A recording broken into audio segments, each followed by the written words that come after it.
The strongest people that you can think of in your lives, they need help at times too. So why shouldn't we? Blain Constant came to our community.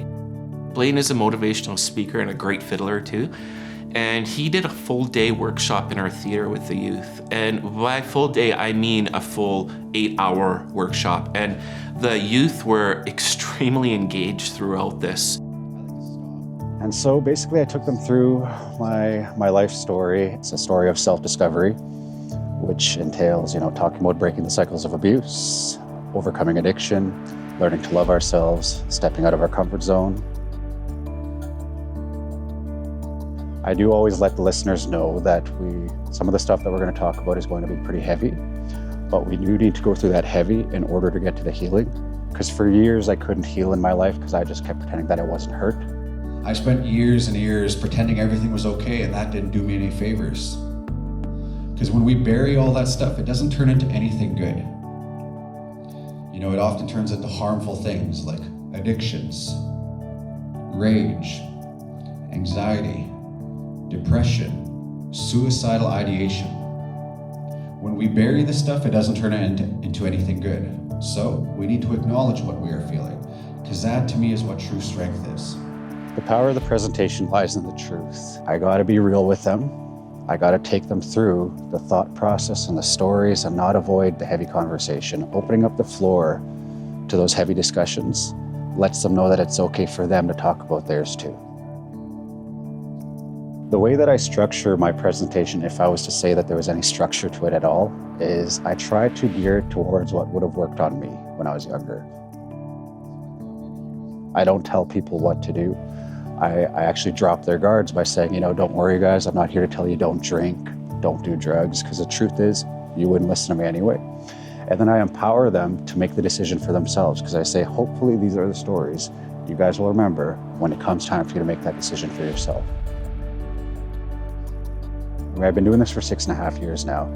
I've had kids come to me from the very beginning and they say, hey, I just wanted to let you know that I never did end up trying meth because of that story you shared with us. So thank you. And it just gives me goosebumps to the core, because ultimately that may have saved their life. And that's how much power our stories carry. So there's a number of things that I hope that they take forward. The ultimate and most important key in my life has been learning to love myself. Take those 3 words home with you today. I love myself. And if it helps, take those 3 questions home with you today too. Do I love myself? And if so, what does that look like? What does loving myself look like?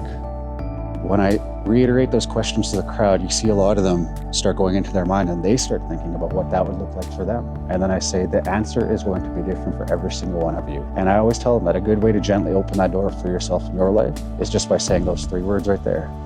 I love myself. I promise you, you deserve to love yourselves. You always have. One part that is gonna stick with me is that you're gonna go through the heavy before you're gonna heal. Well, he's been talking for hours and it didn't get boring.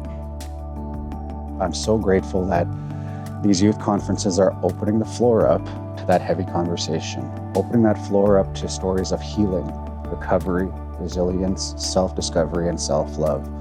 And it makes me excited for these young people because I didn't start learning this stuff until I was in my 30s. And ever since I started learning these things, I've been growing by leaps and bounds. Sometimes we just need a change of perspective, because a change of perspective can absolutely change your life.